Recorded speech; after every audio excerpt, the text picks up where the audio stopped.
On Business Incorporated today, Zambia inflation slows to two-year low on easing food prices.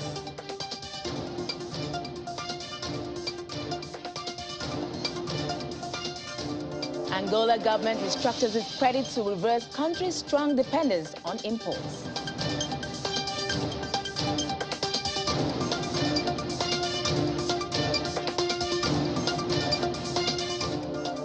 Plus, the global surge in energy prices spike rising cost of jet fuel.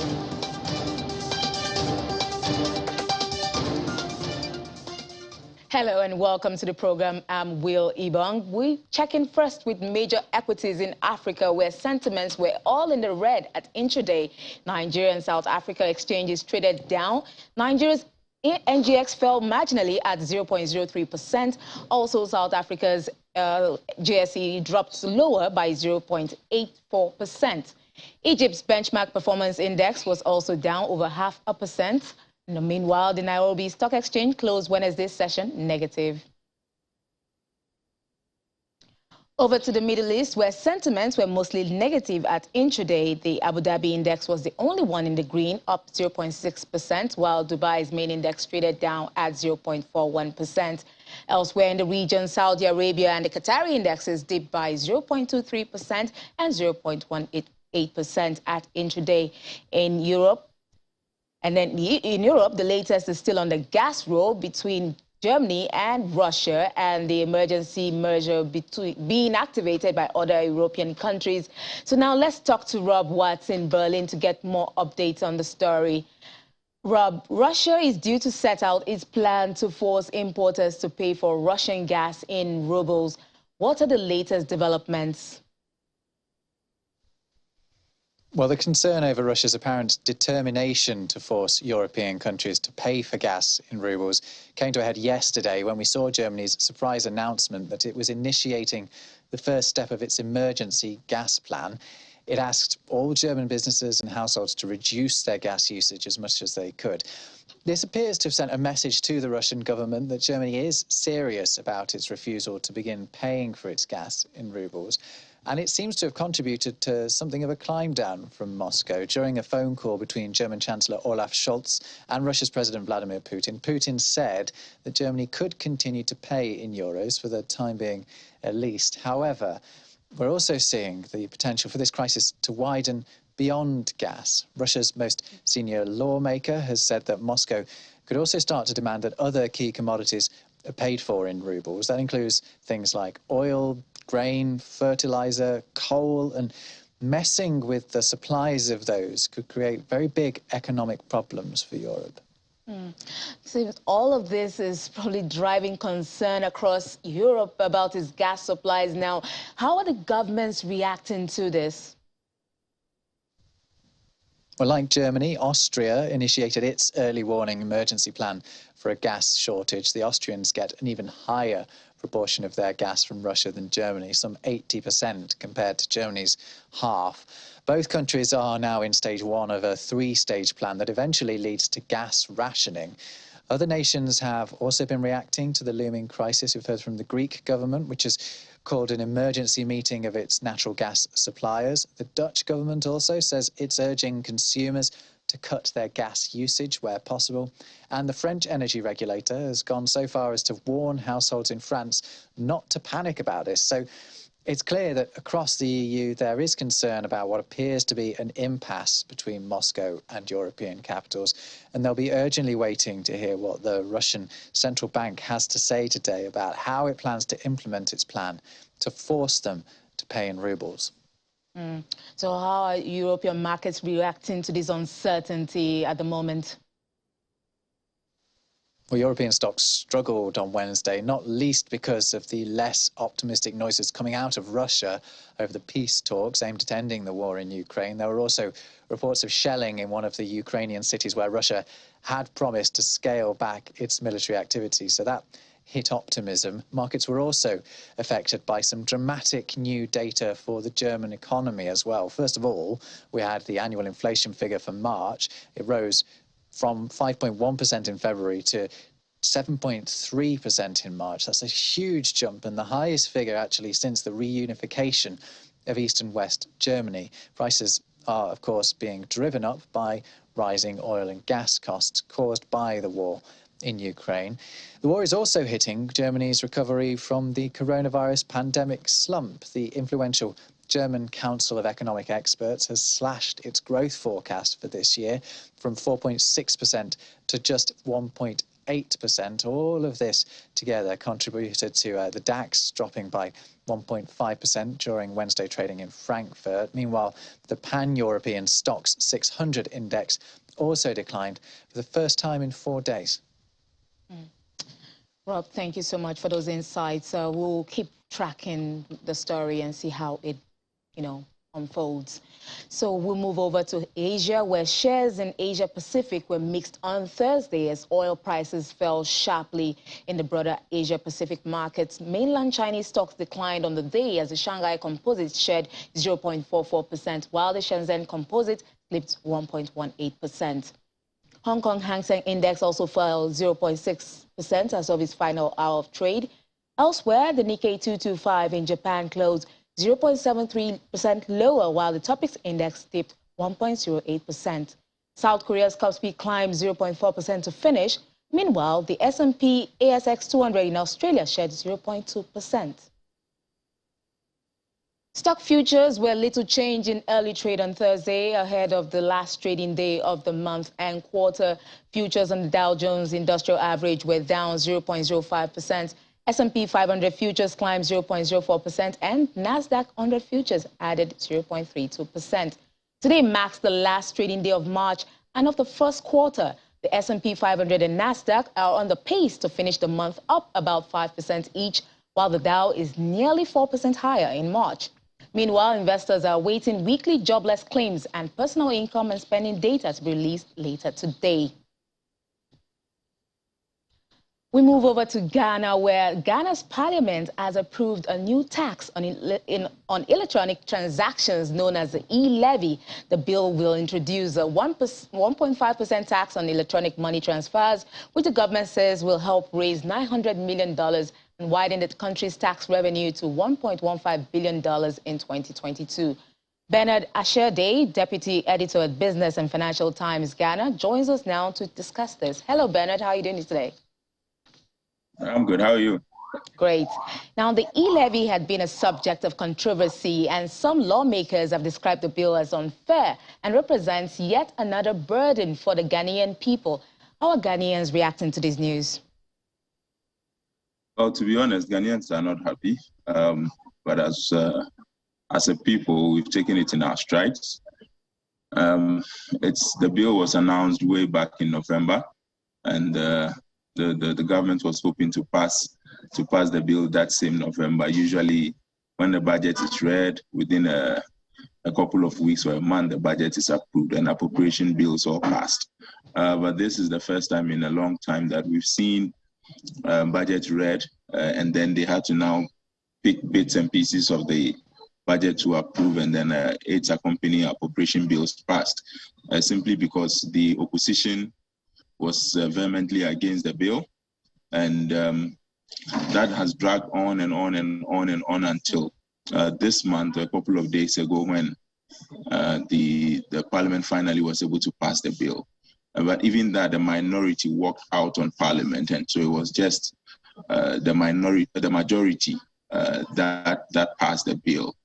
And so yes, that's where we are. So we are obviously very divided as a country on this, but I can also tell you that sentiment from the ground shows that majority of Ghanaians are against the bill because they see the government as wasting resources, and so because they are constantly wasting resources, they now have to find new ways to raise more revenue to plug the hole. But then this bill really is not one that is not a levy that is seen as a levy on income, but it's just a levy on transfer of money.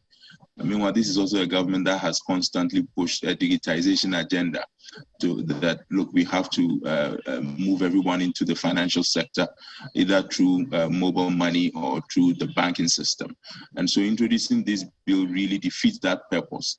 So that's where we are as a nation. I can tell you for a fact that majority of Ghanaians are against this levy. Okay, so talking about Ghanaians being unhappy about the levy, but one of the problems the government highlighted that the e-levy will solve is that of unemployment. How do you think this will work? So there are a couple of initiatives that the government introduced recently. One of them is called YouStart. YouStart is a government initiative that seeks to empower young entrepreneurs, give them financial backing, and not just financial backing, but technical know-how in order to boost their businesses.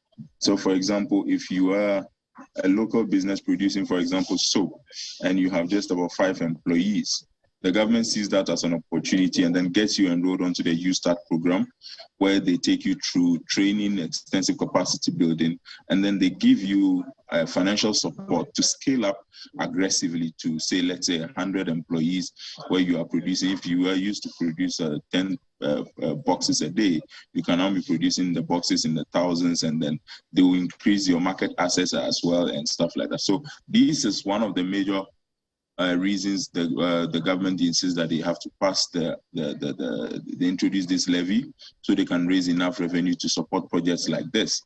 We are yet to see, and because the bill has not been passed, the YouStart project has also not started.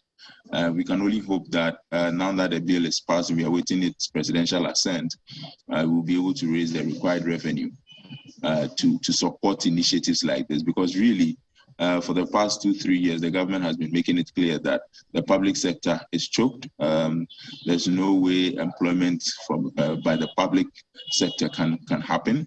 And so they can only come in as an enabler for businesses to grow by supporting younger entrepreneurs to scale up and then employ more Ghanaians.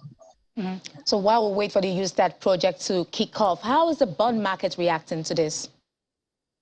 The bond market has been muted. Actually, since last year, the yields have been going up. And so that really has been a significant drain on government resources. And because ever since the introduction of the levy, I can tell you, even investors don't trust that this levy is going to help solve all the problems that we claim we have, And so there has been some level of distrust on the part of investors, and they have been dumping bonds that has really skyrocketed the rates and really put a significant strain on government resources.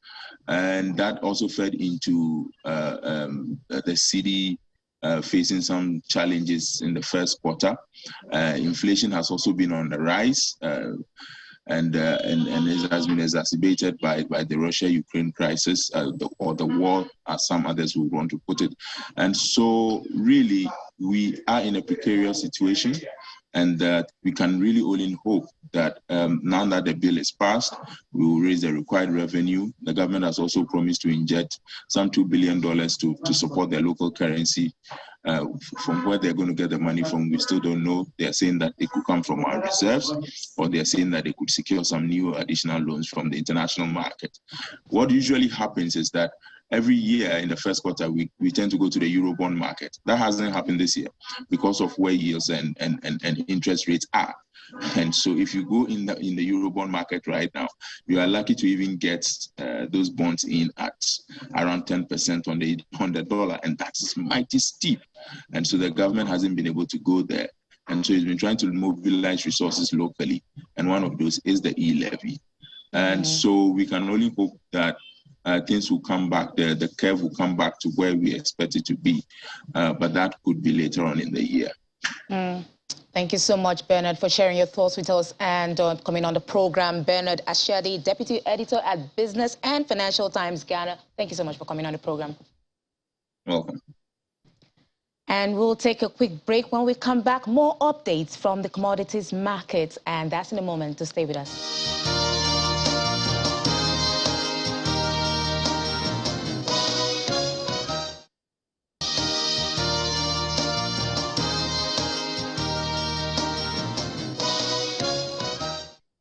Welcome back. The ripple effects of soaring energy prices triggered by the Russian-Ukraine crisis can be felt in almost every sector of the global economy. Global jet fuel prices have surged to near 14-year highs, leading to steep increases in fares just as air travel was starting to recover from COVID-19 restrictions. Now let's speak to Favor Ogunironye, analyst at Financial Derivatives Company. Hello, Favor. Thank you for coming on the program. Good afternoon. Thank you for having me. Now, Favor, in the last 6 weeks, the price of jet fuel has increased by 44% to $1.03 per litre. How significantly has this hike in jet fuel prices impacted travels? Well, I would like to, first of all, set a context to the airline industry. So we know that the airline industry is actually cyclical in nature. So what that means is that when there's an expansion in the economy, that's a positive thing for the industry. And while there's a contraction, that means the industry will suffer. So that is what we saw during the recession, during the pandemic, and even now that we're in the post-pandemic era. It's just that, so what's different now is just the Russian-Ukraine conflict, which is kind of increasing the prices of almost all commodities, and that includes the price of jet fuel. And we know that, and an important thing to also state is that jet fuel actually accounts for about 30 to 50% of cost for airline operators. So that means that while prices are increasing, that means heightened cost for airline operators. And that is also, so while we expect jet fuel prices to actually remain mixed in the short run, given that the US is likely to, give out part of their strategic reserves in order to cool crude oil prices, we expect that jet fuel prices will actually remain elevated, at least higher than 2021 levels in the short run. So I think the fact that I'm trying to state here is that airline operators are going to have to deal with heightened costs, especially from the fuel perspective, in association with heightened labor costs and other maintenance costs. And one way they're trying to actually offset this hike is by increasing airline tickets. And that's also coming at the same time we consumers are also having to deal with other heightened commodity prices, which is eating our wallet as well. So that's what is happening in the travel industry now. So are there other factors pushing up the price of airfares? As it appears, it seems to be rising faster than the current inflation rate, which is about 15.7%. Are there other factors driving this? For Nigeria, yes, the airline fares have increased by 100%, and that's actually primarily due to the global increase in the jet fuel prices. And we know that Nigeria produces, even though we produce crude oil, we actually import about 90% of the refined product, and that includes aviation fuel. And so we've seen that the price has increased by about 250% to, I think, 670 naira per litre from 190 late last year. But then, apart from having to deal with the global increase in jet fuel prices, the industry also has to deal with the foreign exchange pressures, not only for fuel prices, fuel commodity, but also for other related expenses such as the lease payment, the cost of training, the pilots, the crew members, and also other expenses in order to meet regulatory and insurance standards. So I guess that's why the price is actually increasing faster than the rate of inflation here. So for how long do you think, do you see these prices going up for? What's your projection? Well, the airline fares here could actually still remain at the upward trend. I mean, if you look at the transportation, you know that we have about 4 common means. So we have by road, by rail, by sea, and by air. And a lot of factors actually influences one's decision to choose any of these means. So I'm talking about speed, distance, affordability, security, and also comfort. And the airline industry is one that has actually benefited from the increasing insecurity right now in the country. I mean, with the Abuja-Kaduna incident and all of, so these are things that consumers actually put into consideration when they are picking a means of transportation. So with this lingering insecurity and also, the Easter holiday is actually approaching. So we expect that there will be increased demand for the airline industry, and that would lead to increase tickets as well. Thank you so much, Favor Ogunranye, analyst at Financial Derivatives Company. It's always good to speak to you. Thank you for having me. Now, Zambia's inflation rate has dropped to a more than two-year low in March as food and non-food price growth eased. According to the country's Bureau of Statistics, consumer prices fell to 13.1% year-on-year compared to 14.2% in February, the lowest level since January 2020. Food price growth slowed to 15.3% in March compared with 16% in the previous month, and non-food inflation slowed to 10.3% from 11.8%. The slowdown in inflation for an 8-month may see the Central Bank's Monetary Policy Committee keep the key rate unchanged for a second straight meeting in May. Now in Angola, the Economic Commission of the Council of Ministers have restructured its credit support project PAC to reverse the country's continuous and strong dependence on imports. In a statement, the council explains that the measure aims to respond to the growing demand for instruments to finance national production sector projects, feeding the strategic food reserve and creating sustainable jobs. The council also decided to restructure the Angolan Active Risk Capital Fund, giving it a management model that is more in line with the current context of the Angolan economy. This decision seeks to make the fund contribute better to accelerating the process of economic diversification, increase competitiveness, and sustainable growth of companies. Now, Tanzania says it is stepping up efforts to join the club of liquefied natural gas exporters as Russia's invasion of Ukraine spurs Europe to look for new energy sources. Tanzania has an estimated 17 trillion cubic meters of gas reserves, which puts it in a position to benefit from Europe's rush to diversify its energy sources. According to the Tanzanian government, investments in its first LNG project could reach up to $40 billion. And the LNG project, which will be Tanzania's biggest project and the earliest the country will be able to ship the gas, is by 2030. Now, the Passenger Rail Agency of South Africa, PRASA, has committed to ambitious plans to reduce its over 48 million in irregular expenditure by 2024. PRASA highlighted some problems which include heavily vandalized infrastructure, lack of qualified personnel in all tiers, solid procurement systems, encroachment of its infrastructure, as well as high diesel expenses.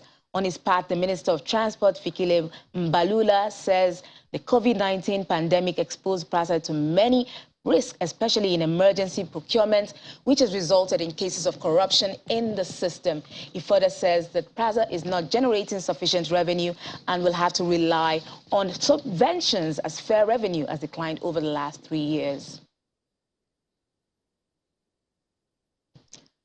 Now we'll move to global oil markets to talk about where oil prices have dropped sharply early on Thursday after reports that the U.S. President Joe Biden is considering the release of up to 180 million barrels from the country's strategic petroleum reserve. International benchmark Brent crude futures for May fell by around 5.1% to $107.68 per barrel, while U.S. crude futures for May delivery slid around 6.1% to $101.25 per barrel.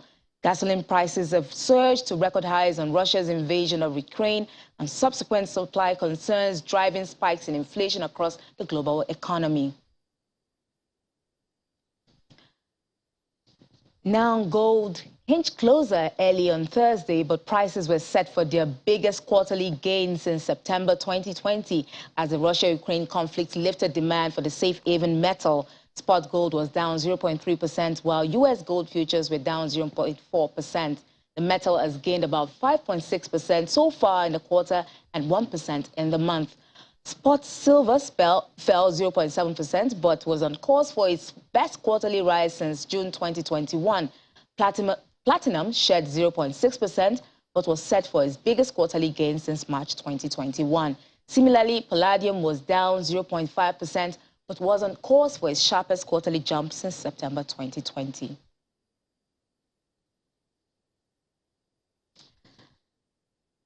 And that's it for the program today. Thanks for watching. I'm Willie Bung. Bye for now.